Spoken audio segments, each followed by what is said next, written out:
Bonjour à vous tous, soyez tous les bienvenus à notre série d'études bibliques sur la théologie de l'apôtre Paul. Et aujourd'hui, on continue à étudier la conception hébraïque de Dieu. Dieu en tant que Dieu d'Israël. Et pourquoi la pensée hébraïque? Parce que Paul était hébreu. Et donc, nous avons déjà vu cet aspect dans cette série d'études. L'apôtre Paul, bien qu'il ait écrit aux églises non juives, il gardait sa racine hébraïque. Et donc, la conception hébraïque.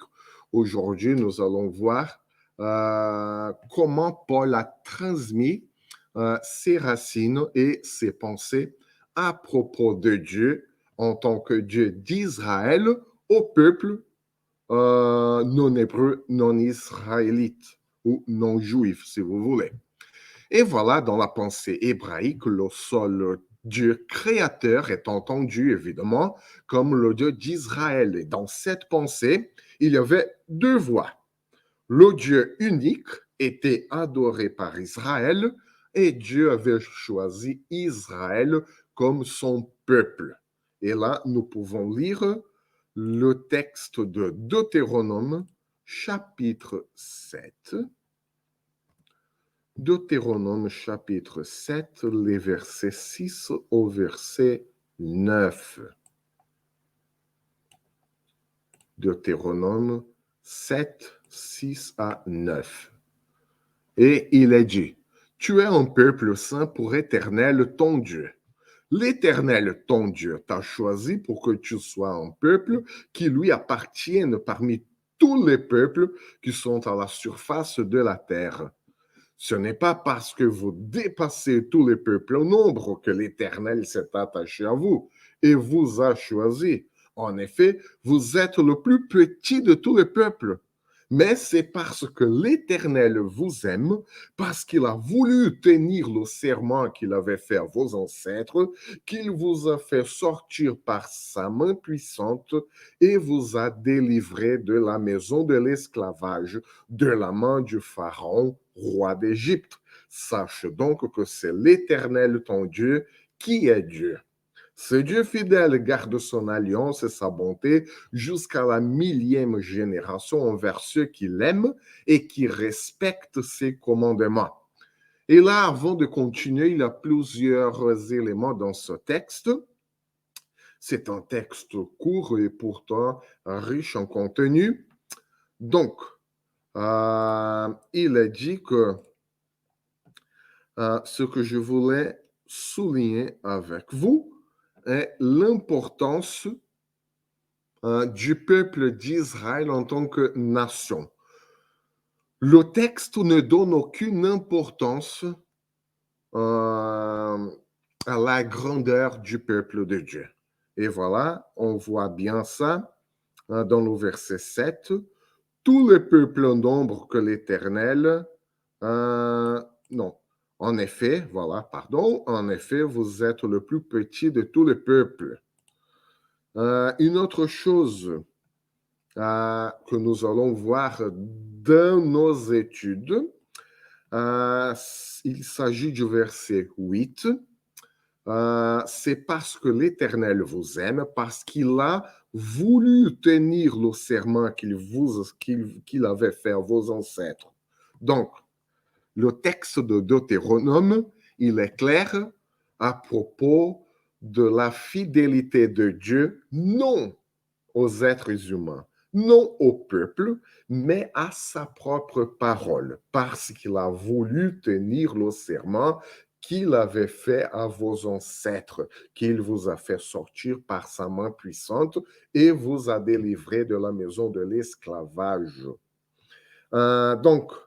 Et le verset 9, il complète l'idée. Ce Dieu fidèle garde son alliance. Non parce que l'être humain, il est bon, non parce que le peuple qu'il a choisi, il voulait respecter tous les préceptes de l'alliance. Non, mais c'est parce que Dieu garde sa propre promesse, sa propre parole. Et la fidélité de Dieu, elle est là. La fidélité de Dieu est liée, enracinée dans sa promesse, dans sa parole, pas au peuple effectivement, évidemment, l'effet pratique est qu'il sera fidèle au peuple, ok? Mais c'est parce que Dieu garde son alliance, parce que Dieu respecte ses serments. Donc, mais pour l'instant, il est bien clair que Dieu a choisi un peuple pour lui. Donc, du coup, Israël est le seul peuple à avoir la vraie perception de Dieu, parce que Dieu n'avait offert qu'à Israël la révélation spéciale de soi-même, et parmi toutes les nations, il avait choisi Israël. Et là, on peut continuer à lire le chapitre 32 de Deutéronome. Vous voyez qu'il s'agit bien de la théologie de Paul, mais la théologie de Paul, elle est complètement basée, fondée sur les Écritures. À l'époque de Paul, il n'avait pas la conception d'Écriture en tant que Nouveau Testament, ce que nous connaissons aujourd'hui comme le Nouveau Testament. Et donc, lorsqu'on parle des Écritures, on parle bien de l'Ancien Testament. Et voilà pourquoi nous devons lire attentivement les Écritures de l'Ancien Testament avant d'entrer dans la profondeur de la pensée de Paul dans sa propre théologie. Et donc, nous allons lire le chapitre 32, les versets 8 et 9. Quand le Très-Haut a donné un héritage aux nations, quand il a séparé les humains, il a fixé les frontières des peuples d'après le nombre des Israélites. En effet, la part de l'Éternel, c'est son peuple, Jacob est sa part d'héritage. Donc, le peuple d'Israël est le seul à avoir la vraie perception de Dieu, parce que Dieu n'avait offert qu'à Israël cette révélation particulière de soi-même. Et donc, cette idée a créé une sorte de tension dans la théologie d'Israël. Ça va depuis le particularisme, une sorte de propriété. Hein? Le peuple d'Israël s'est voyé comme le seul peuple qui héritait Dieu, c'est-à-dire Dieu était une sorte de propriété du peuple d'Israël. Hein? Dieu n'appartenait qu'au peuple d'Israël. Ça, on appelle le particularisme. Dieu n'était Dieu que d'Israël, et l'universalisme. Il n'y a qu'un seul Dieu dans l'univers. Donc, le particularisme et l'universalisme. Attention, il ne faut pas confondre l'universalisme dans la théologie systématique par rapport au salut, qui parle aussi de l'universalisme. Il ne s'agit surtout pas de ça. Ça, c'est bien la théologie de Paul, et on voit tout d'abord la théologie du livre de Deutéronome. Et donc, d'un côté, il y a l'exclusivité du peuple d'Israël, et de l'autre côté, il y a la négation de l'existence d'autres dieux. Il y avait cette sorte de tension dans la compréhension d'Israël par rapport à Dieu. L'Ancien Testament va donc développer le vrai sens du choix des peuples par Dieu au fur et à mesure de son histoire, par le moyen du message des prophètes.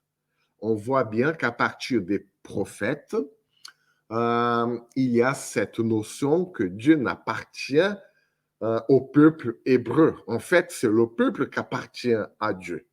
Alors qu'il y a eu un moment dans l'histoire du peuple d'Israël, vu sa compréhension de la révélation de Dieu, que le peuple, en général, là on généralise, le peuple en général comprenait que Dieu était une sorte de propriété du peuple d'Israël, alors que c'est le peuple qui appartient à Dieu, et non Dieu qui appartient au peuple.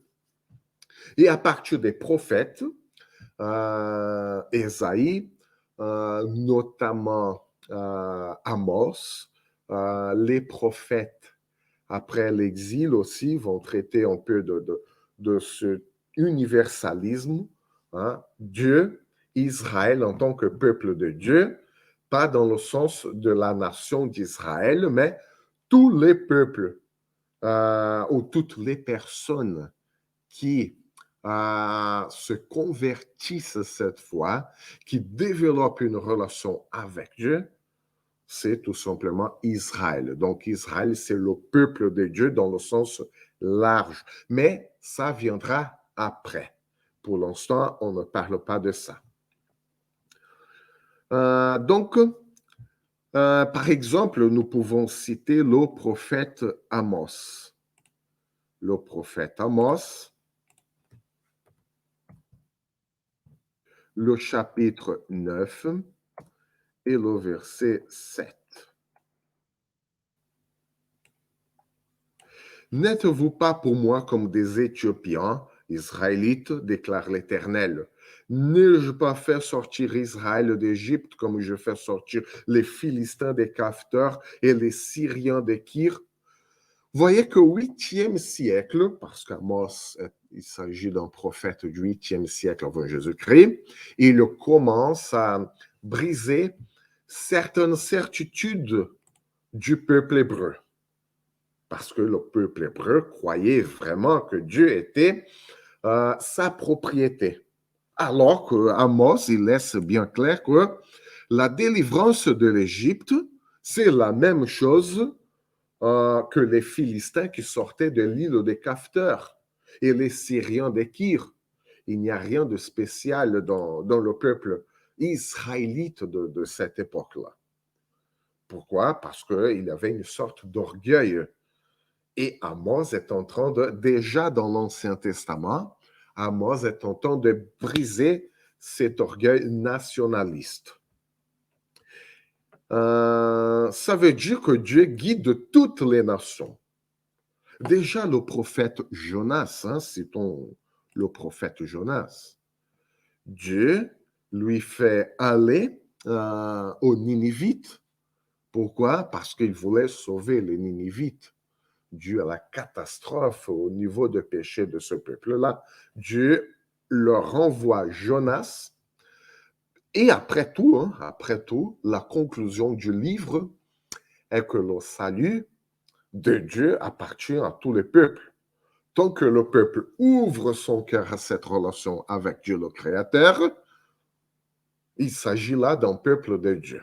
Si le peuple ferme son cœur, si le peuple ne veut rien savoir de cette relation, il n'y a rien à faire. Mais Jonas n'avait pas compris. Jonas était un prophète bien nationaliste. Ça veut dire que Dieu est la propriété du peuple hébreu. Et en plus, les Ninivites, non, mais Seigneur, tu ne peux pas sauver ce peuple-là. Ils sont très mauvais, ils sont très méchants, ils sont un peuple affreux, comme si les Israélites n'étaient pas. Mais bon, c'est une autre histoire. Et voilà que Paul connaissait cette tension. Dieu en tant que propriété du peuple, le salut ou la relation d'un peuple avec Dieu n'appartient qu'au peuple hébreu. Et donc, comment étendre ça, comment expliquer cette révélation de Dieu à tous les peuples. Et donc, l'apôtre Paul connaissait cette tension. Et avant sa conversion, peut-être il a cru à ce particularisme. Dieu n'appartient qu'au peuple hébreu.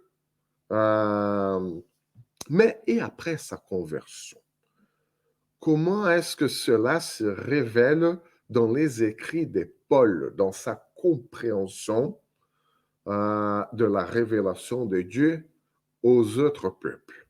Et là, nous pouvons lire l'épître de Paul aux Romains, le chapitre 3 et les versets 29 et 30.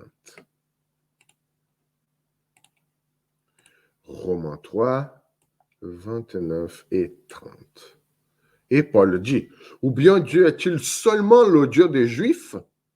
N'est-il pas aussi celui des non-Juifs?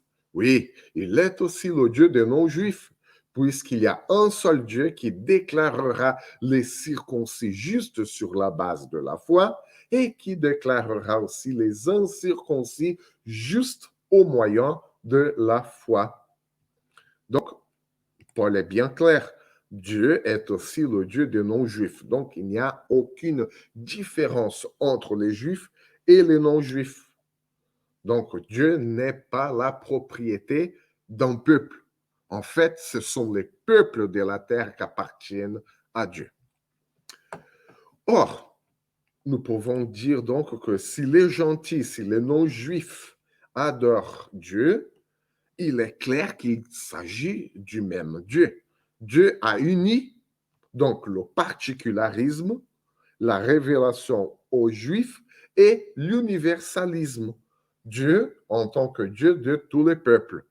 Le Dieu unique justifie tant le juif que le non-juif par la foi.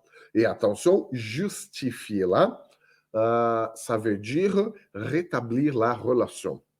Parce que le terme justice dans l'Ancien Testament, dont Paul se base, justice en sens plutôt relationnel. Et donc, les juifs et les non-juifs sont justifiés, c'est-à-dire ont la relation rétablie avec Dieu sur la base de la foi.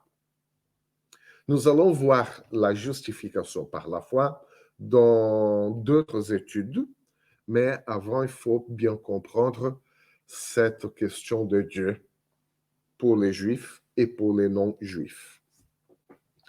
Paul affirme que les non-Juifs participent au même titre que les Juifs des bénédictions de Dieu.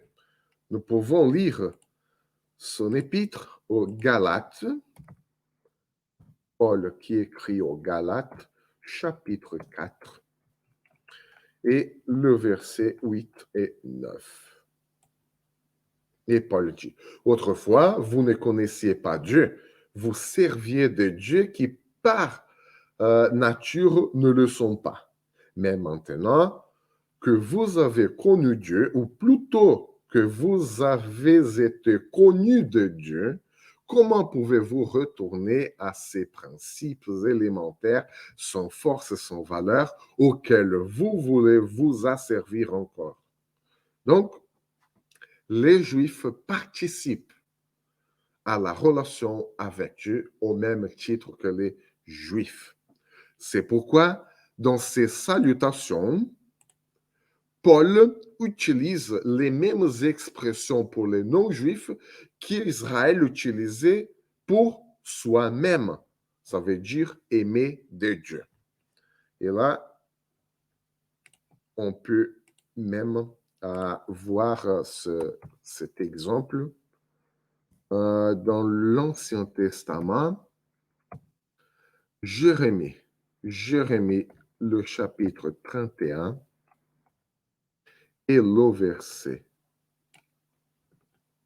3. Jérémie dit, de loin l'Éternel s'est montré à moi. Je t'aime d'un amour éternel, c'est pourquoi je te conserve ma bonté. Voilà que Jérémie, en écrivant aux Juifs qui étaient dans la captivité babylonienne, il dit, je t'aime d'un amour éternel. Ça veut dire que le peuple est un peuple aimé de Dieu. Et si nous lisons la lettre de Paul, la première lettre de Paul, aux Thessaloniciens, chapitre 1er, et le verset 4, Paul, il écrit bien à une église non-juive, attention. Et il dit, nous savons, frères et sœurs, aimés de Dieu, qu'il vous a choisis. Déjà là, aimés de Dieu, au même titre que les Juifs, qu'il vous a choisis. La même condition qu'on a lu tout à l'heure dans le livre de Deutéronome. Et donc, Dieu a choisi les Juifs et les non-Juifs. Et tous les deux sont aimés de Dieu. Donc, voilà que Paul, il utilise les mêmes expressions pour les juifs et pour les non-juifs par rapport à l'amour de Dieu. Paul utilise donc la tension entre le particularisme et l'universalisme pour montrer que Dieu n'a qu'un seul peuple. Tous les peuples, toutes les personnes, n'importe quelle nationalité qui développe une relation avec Dieu appartient au peuple de Dieu. Le Dieu d'Israël est aussi le Dieu des non-juifs. Le Dieu des juifs est aussi le Dieu des gentils des non-juifs. Paul se sert d'une expression bien connue pour expliquer ce rassemblement hérité le royaume de Dieu. Voilà. Tout le peuple qui développe une relation avec Dieu, ce sont des héritiers de Dieu. Ce sont toutes les personnes qui héritent le royaume de Dieu.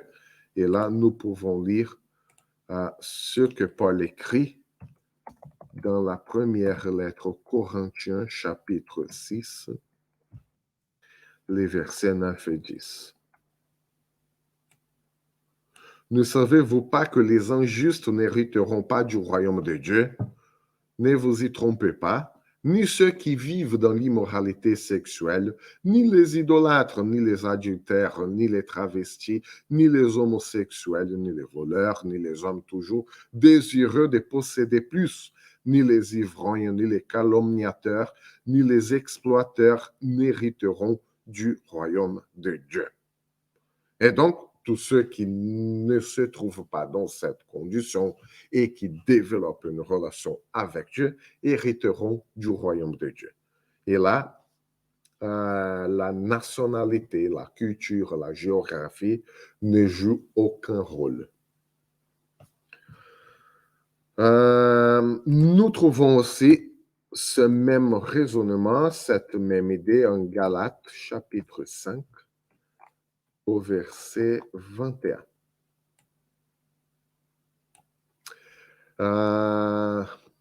Paul parle bien des œuvres de la chair. L'envie, les meurtres, l'ivrognerie, les excès de table, les choses semblables, je vous préviens comme je l'ai déjà fait. Ceux qui ont un tel comportement n'hériteront pas du royaume de Dieu. Encore une fois, la nationalité, la culture, l'endroit géographique de naissance ne joue aucun rôle. Il s'agit tout simplement d'avoir une relation avec Dieu. Tous ceux qui développent une relation avec Dieu ne restent pas dans ce genre de péché. Même si on pêche, notre volonté est de ne plus jamais rester dans ce péché. Cela veut dire que nous développons une relation avec Dieu. Et si nous développons une relation avec Dieu, peu importe notre origine, notre culture, notre langue, le lieu de naissance, nous hériterons du royaume de Dieu. Paul ne fait aucune distinction entre eux. Cela évoque en fait la promesse qui a été faite au peuple hébreu à laquelle les non-juifs sont liés. Sauf que le terme royaume de Dieu, là, est dépourvu de tout sens national, ce qu'on expliquait tout à l'heure. Cela veut dire que Dieu n'est pas lié à une culture ou à un endroit spécifique. Quoique Paul utilise le terme royaume, ça n'a rien à voir avec la géographie humaine, ça n'a rien à voir avec la culture humaine, la nationalité humaine. La promesse qui a été faite à Abraham, qui d'ailleurs n'était pas juif, est de bénir toutes les familles de la terre. Donc, nous voyons que depuis le début de la promesse de Dieu, Dieu, il voit toutes les familles de la terre. Et donc, la nationalité, la culture, la langue, l'endroit de naissance n'a rien à voir. Il n'y a aucun sens de culture nationale. Et donc, Dieu n'est pas lié à une culture spécifique, à une nationalité spécifique, à un endroit spécifique. Regardons donc comment cette tension entre Israël et les non-juifs se révèle dans l'enseignement de Jésus. C'est bien la théologie de Paul, mais pas Malachie, c'est Matthieu. Mais Paul, il a hérité aussi des enseignements du Christ. Matthieu chapitre 8, les versets 11 et 12. Or, je vous le déclare, beaucoup viendront de l'Est, de l'Ouest, et seront à table avec Abraham, Isaac et Jacob dans le royaume des cieux. Mais à ceux à qui le royaume était destiné seront jetés dans les ténèbres extérieures, où il y aura des pleurs et des grincements des dents. Donc, voilà. Beaucoup viendront de l'Est et de l'Ouest et seront à table avec Abraham, Isaac et Jacob dans le royaume des cieux. Cela veut dire que ce royaume-là, le royaume des cieux, n'est pas lié à une culture, à une langue, à une nationalité, à un endroit spécifique. D'ailleurs, c'est pour ça aussi que Matthieu spécifie royaume des cieux. Ce n'est pas le royaume des hommes. Mais Paul pose une question intéressante en Romains chapitre 3, les versets 1 à 3. Lisons d'abord cette question posée par Paul.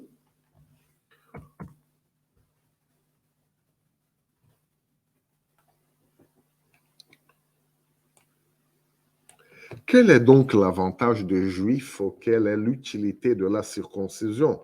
Cet avantage est grand de toute manière. Tout d'abord, c'est à eux que les paroles révélées de Dieu ont été confiées. Que dire si quelques-uns n'ont pas cru?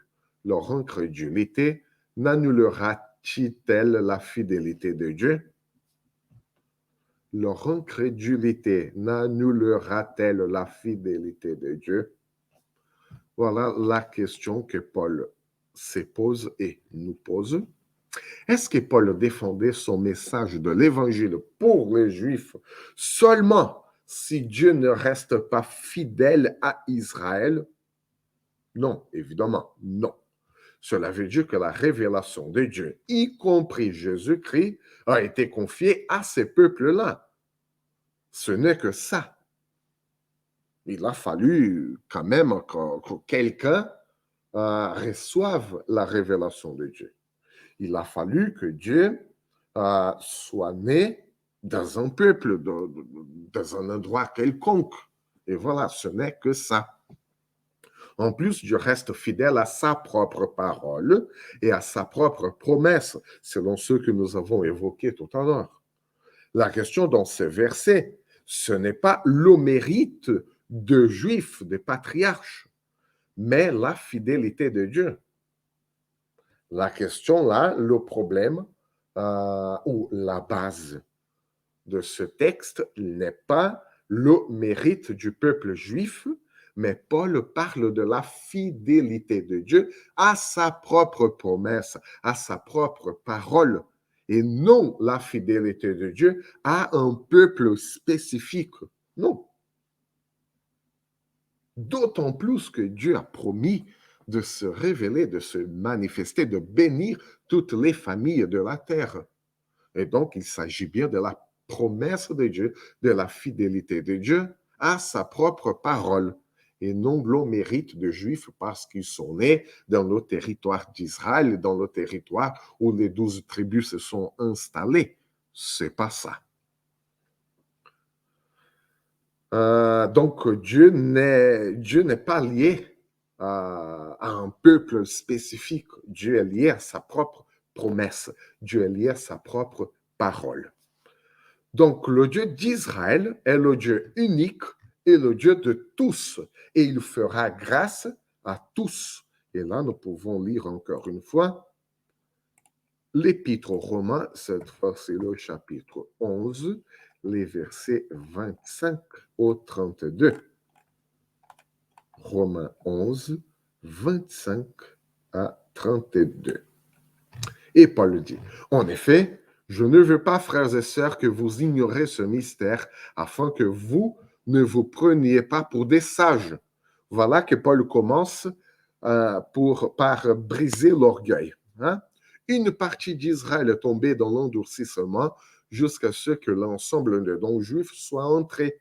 Et ensuite, tout Israël sera sauvé, comme le dit l'Écriture, le libérateur viendra de Sion et il écartera de Jacob ses impiétés. Et telle sera mon alliance avec eux lorsque j'enlèverai leurs péchés. En ce qui concerne l'Évangile, ils sont ennemis à cause de vous, mais en ce qui concerne l'élection, ils sont aimés à cause de leurs ancêtres. En effet, les dons et l'appel de Dieu sont irrévocables.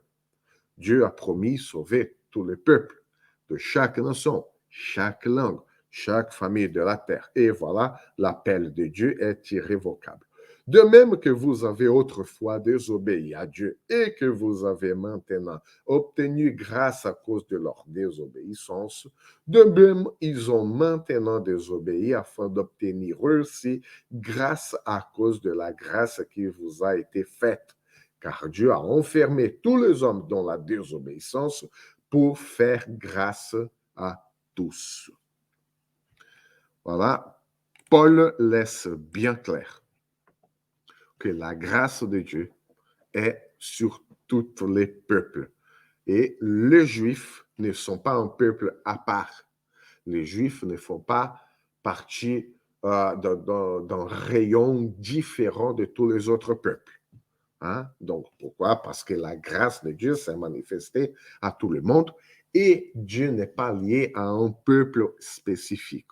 Dieu est lié à sa propre parole, à sa propre promesse. Israël a été séparé de Dieu pour un instant, pour notre profit, pour notre bénédiction, mais Israël est toujours la cible de l'amour de Dieu, comme tous les autres peuples d'ailleurs. Mais ils ne seront pas sauvés pour être juifs, pour être nés dans le territoire de 12 tribus. Non. Ils sont sauvés comme tous les autres peuples pour croire au message de l'Évangile par la foi en Jésus. Cependant, le salut des Juifs n'est pas pour former une nation davidique, une nation politique dans le sens d'aujourd'hui. Hein? Non. Paul, Dieu ne parle pas d'une théocratie sur la terre. OK? Dieu a choisi de bénir toutes les familles de la terre. Il a fallu qu'il se manifeste au moyen d'un peuple. Mais le peuple juif n'a pas une exclusivité vis-à-vis ou en relation par rapport à tous les autres peuples. Et Dieu n'appartient pas exclusivement à un peuple. En fait, ce sont les peuples qui appartiennent au Seigneur. Et voilà, notre étude, cette étude, l'étude d'aujourd'hui, Dieu, le Dieu d'Israël, le Dieu de tous les peuples. Donc, que le Seigneur vous bénisse, qu'il vous garde. À la prochaine vidéo.